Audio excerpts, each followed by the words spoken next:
Over 4 years ago, I went to work at a warehouse in the small town that I'm from. I decided to leave after my health started to get worse physically and I was diagnosed with a panic disorder and severe anxiety after the situation that I'm about to tell you. This changed the way that I developed friendships after that job, that's for certain. So I started this job on April Fool's Day of 2018, which was odd to me, and I had no kind of high expectation of the job. All I wanted to do was my job, get paid, and go home as I had 2 children at home and many things that I could work on there. The job wasn't hard and it made pretty good money for all the duties considered, so I really couldn't complain. I worked second shift for about 5 months and I went to day shift. While working on second shift, I kept to myself mostly until one day I met someone from one of the lines after we struck up a conversation about gaming. For the sake of anonymity, we'll call him JF. Well, JF was a pretty good guy and we had a lot of things in common. I went home that night and he popped up as a suggested friend on Facebook. Again, another oddity. So I decided to add him. When I did, we started talking more at work until he suggested that we should hang out, so we did hang out, and pretty frequently. We were friends for about a month at this point, and one day, he decided that he was going to introduce me to his partner. She seemed decent at first, super nice, didn't seem to be a judgmental type, so I was cool with her. From then on, I would hang out with them when my kids were spending time with my mother. One time, we were talking at a restaurant and he started to vent to me. Dude, she's terrible sometimes. Like the other day, I forgot to take the trash out and she threatened to stab me if I didn't. I've never been in a relationship where someone's actually threatened me, but she's got good intentions, you know? When he said that to me, I was concerned, but of course, we've only been friends for about a month, so I thought that maybe he was just being sort of morbid, probably joking, and I sort of chuckled at him. He gave me a pretty serious look and said, "I'm not joking. She really did." And that specifically concerned me. Now fast forward about 8 months, they're still together and we all hang out pretty regularly, forgetting the things that he told me then.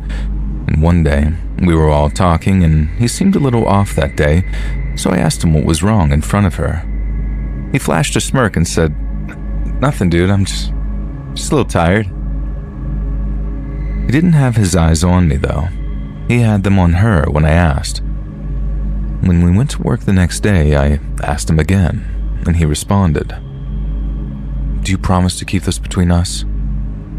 Of course, I agreed. He said that he was breaking up with her and she went a little crazy. He said that she grabbed her gun and pointed it at him and said, "If I can't have you then, no one will." He said that he diffused the situation and is trying to look for a way out. Not really knowing what to say, I just said, "You'll figure it out, man. If you need somewhere to go, then you can come stay with me until you get her out of the house, you know?" Fast forward to another year, he finally decided to leave her. When he did, she flipped out again. This time he told her over text. She said that she was going to find him and kill him, and he was actually out at work that day with a vacation day. He sent me a text that said, "Hey, let me know if she comes over to work looking for me, okay?" And that struck me as odd because I had no idea of the situation that was unfolding. She actually did come to our job and she asked me where he was, and I said, I have no idea. I thought he was with you guys. You went out of town or something." All she did was roll up her window and drive off. I called him and told him that she came by and he called the police about it. They had found her up the road with a loaded gun in the car. 2 months later, he decided to talk to her again, and when he did, he had something to tell me. When he called me, he asked if I had seen her around, and I said I hadn't, and he says, "I would take some vacation days if I were you." Dumbfounded, I asked him why, and he said to me, "Because she's out of jail, and her cousins are in town trying to find the people that she has personal vendettas with. You're one of them." At that point, I was terrified. I grabbed my kids and went out of town, took 2 weeks off of work. Come to find out that the next day, her and her cousins went to the next town over and shot 3 people in an apartment and killed them. I got the news about it the day after it happened. The reason why he knew that they were coming after me is because they made a Facebook Messenger group that he was included in and sent a list of names. Everyone regarded it as spam and decided to disregard the message, but he knew what it was. 3 of the names on that list were the people that they shot. The 4th name on that list was mine. After they found the evidence and he decided to go public about the group and screenshots that he had, they were all charged with first-degree murder. From then on, I was very careful about who I would stick my neck out for because even though he knew the context of that list and her intentions, he decided to not inform anyone else of what was going on.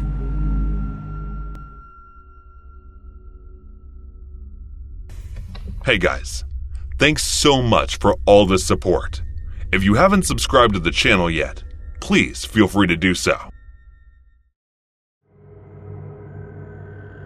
Don't pout, you are going to love this romantic adventure, my wife said while driving.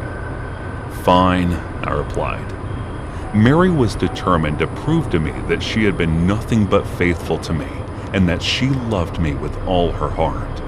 That was the reason she was taking me on some romantic adventure to God knows where. Well, to be honest, I don't trust her. I used to, but not anymore since the day I saw a man coming out to my house when she was alone. I never saw or caught her in action, but my instincts were telling me something was wrong. I'm not saying that she was cheating on me, but whatever she was hiding was making me even more doubtful of her. What made me lose my trust even more was when I confronted her, she did not come clean, nor did she refuse infidelity. She only kept saying that she loved me and that she was faithful to me. All of these doubts were making me lose my mind. But today, all of a sudden, she told me that she had a surprise for me and forced me to come with her. The entire way, she kept driving silently without letting a word from her mouth. I also did not say anything and let the silence prevail. After 2 hours of driving, she entered the car in a jungle, and after going deeper for about 15 minutes, she stopped. "What is this?" I asked in annoyance as I looked at the area which was decorated with balloons and roses. "Happy anniversary, dear," she said with a big smile on her face, and that's when I remembered today was our anniversary, which I had completely forgotten. For some reason, as I looked around thinking what an excellent job she had done preparing this, I felt guilty for not even buying a gift for her. The site looked like a perfect example of romantic couple goals that I'd only seen in pictures, and it was breathtaking. "When did you do all this?" I asked hesitantly. "I've been preparing this for over a month now, and there is still a huge surprise left for you," she said in a slow, flirty tone while wrapping her arms around my neck. I figured it must be something naughty, a sexual surprise she is referring to. Thinking of that made me blush. I guess I could forgive her for one day since she put so much effort to give me such an amazing surprise. She took out 2 glasses, poured my favorite wine into them, and handed one to me. As she continued taking sips of wine through her glass, she put my favorite song on the speakers. "May I have this dance?" After putting her glass aside, she asked. I took her hand and started dancing with her. I was loving every second of this to the point where I started to have second thoughts about the doubts I had of her. That is when I saw the same man from back then coming in our direction, with 2 others carrying a huge white cake that resembled the one we had at our wedding. "That's Mark and his team. I hired them to prepare this surprise for you." I immediately realized that all this time, I was misunderstanding my wife when she was preparing all of this for me. Tears started falling from my eyes, which were reeking of the guilt I had been carrying around with me. They placed the cake on the middle wooden table and then left. "Thank you, honey. Thank you so much." After saying that, I leaned to kiss her, but she stopped me. "Hold that thought. First, take a look at your surprise." She gave me a weird smile and then turned her head to the cake. "What surprise?" I looked at where she was staring in surprise and then understood that it might be one of those cakes that have something hidden inside. I went ahead and removed the top part and froze in terror after seeing what was inside. "You want to know what I saw 3 months ago when I went to your company for a surprise visit? You were suspecting me of infidelity, right? But you know what? I'm not the one sleeping with my secretary," she said without making eye contact with me. After that, she dipped her index finger into the cake and licked it while I stood there petrified looking at the chopped up body of Susan stuffed inside. She grabbed the knife that was beside the cake and cut herself a piece. So this is what betrayal tastes like," she said after taking a bite. I was too terrified to look in her direction, but I knew she was thinking of something sinister. I opened my mouth to say something. I felt something getting stabbed in my lower abdomen. I looked, and it was the knife that she was holding. I turned my head up to look at her face, and tears were streaming through her eyes. The pain was unbearable, and that is when she pulled the knife back and stabbed me again.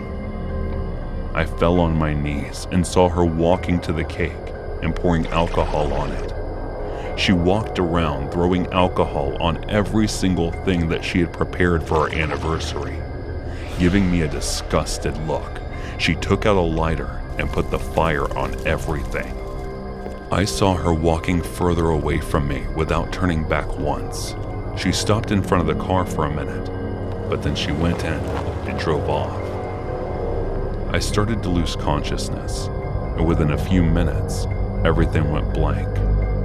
It was when I opened my eyes, I realized I was still alive. I was being carried to an ambulance, and there were officers in forest uniforms around me. I guess they were the ones who saved me. Again, I lost consciousness, and I woke up in the hospital. Police were there to take my statement, but I did not reveal the truth to them. Everything was burnt off, and there was nothing but ashes found there.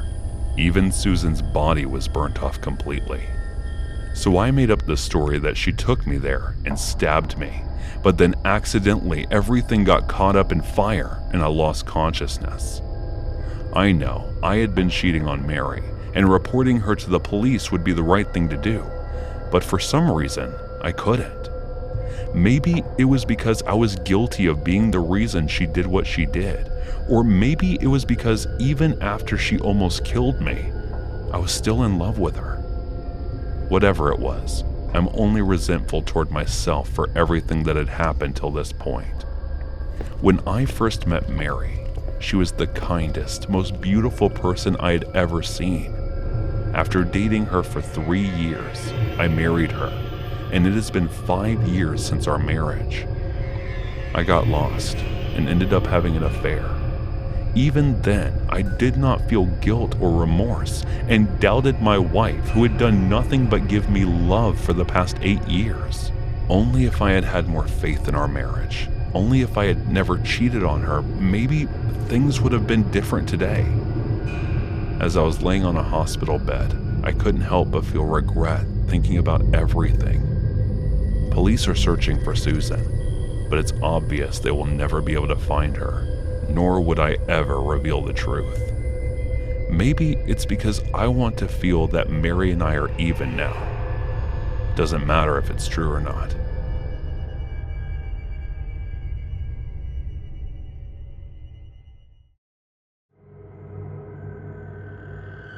Okay, so for some background, I'm a female and the story takes place. I was a junior in high school, so I was about 16 to 17. Throughout the story, I'm now a sophomore in college, so this is about 4 years ago. I get to school on the first day, and my Italian teacher is new. He was an old, maybe only about 25 or 26. He looked nice enough, not visibly creepy. He was pretty short, maybe only about 5'7", and I'm 4'11" and 100 pounds. So basically, everyone is bigger than me. We'll call this teacher Mr. C. Fast forward a month or two, I remember it was just starting to get cold out. Everything in this class has been pretty normal.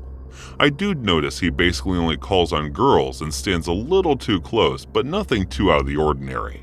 I did the musicals in high school, so I would often be there until about 9 or 10 p.m. rehearsing. This one particular day, there were parent-teacher conference, so basically, all the teachers were there very late. For musical nerds like me, we were doing Legally Blonde and I was playing Margot, one of Ellie's friends. My costume for this scene was a little raunchy. It was a short white tennis skirt with an athletic tank top and some Converse. I also had on a little pink bow in my hair, and that part is important. So I have to pee really bad. So I walked quickly to the closest bathroom, which was upper floor and down the hall. Mr. C's room happened to be a few doors down from the girls' bathroom. Most of the teachers had finished their conference by the time and had left. I saw a light on in Mr. C's room, so I glanced over, and he was sitting in there by himself packing up his stuff. I didn't think he noticed me, and I kept walking till I got to the bathroom. I did my business, and as I was finishing up, I heard the bathroom door open.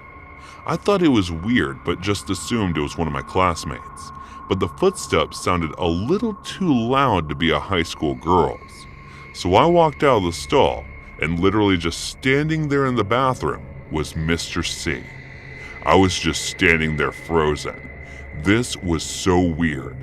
I tried to say something, but nothing came out. I was honestly freaked. After a few seconds of just staring at each other, he handed me my bone, says, "You dropped this, Cherry." I just gave him a little smile and quickly thanks, grabbing it, got out of there.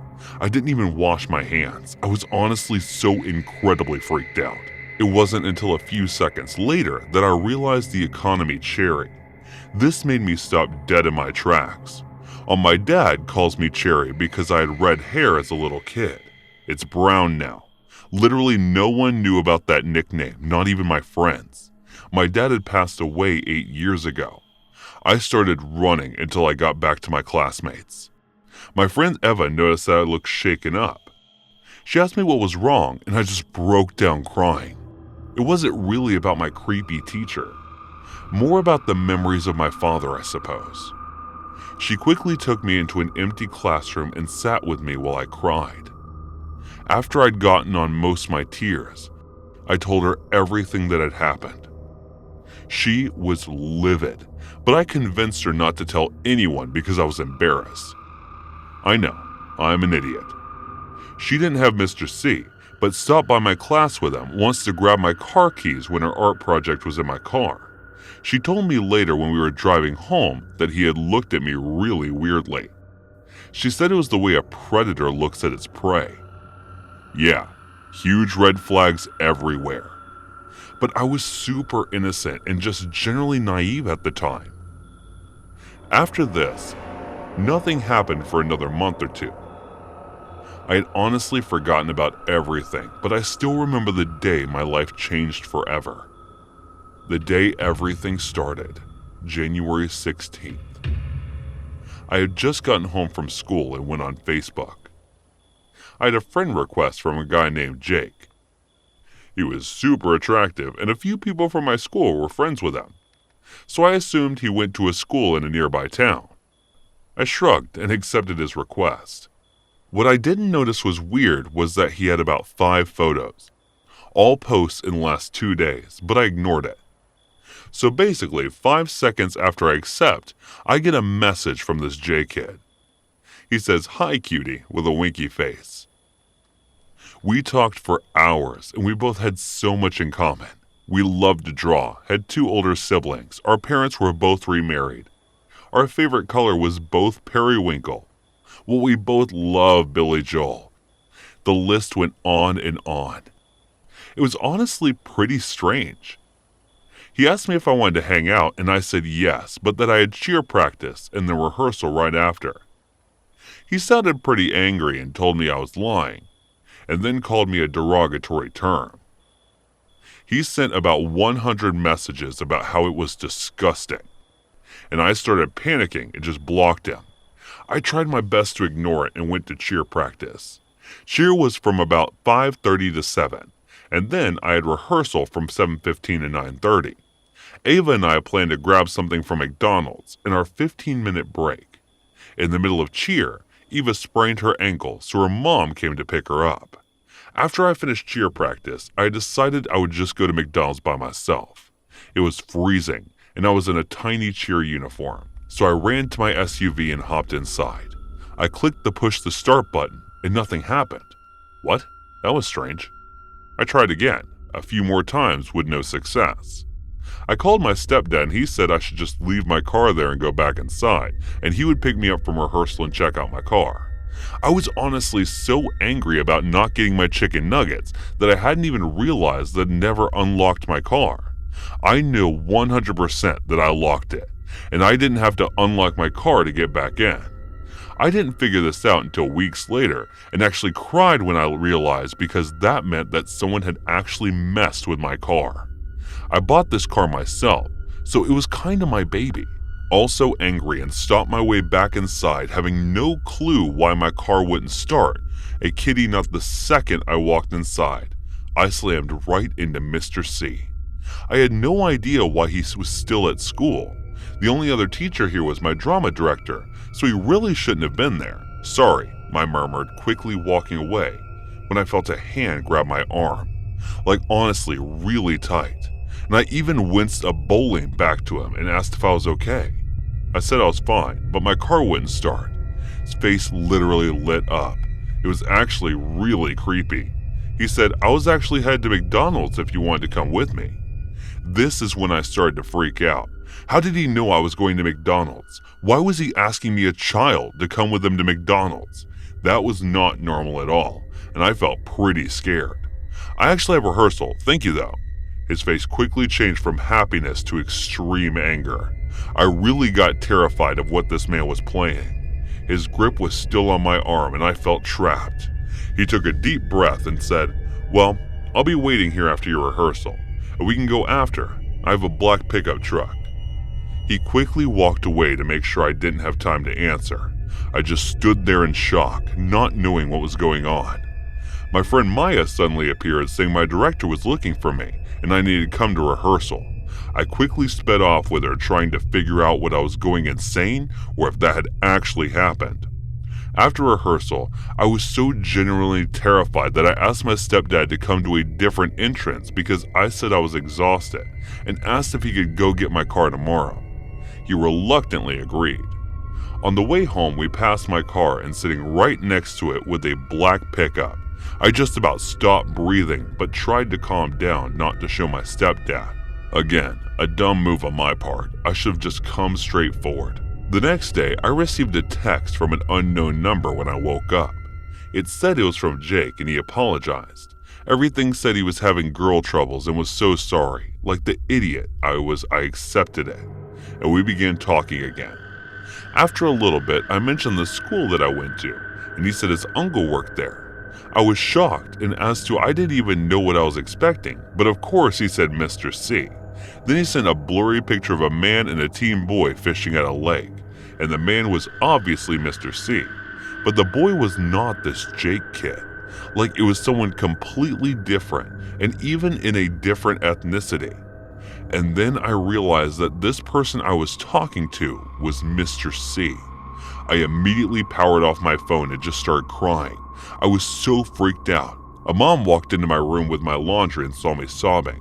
She asked what was wrong, and I broke down and told her everything. She flipped her lid on, called the cops, talked to my school. The next day, Mr. C wasn't in class.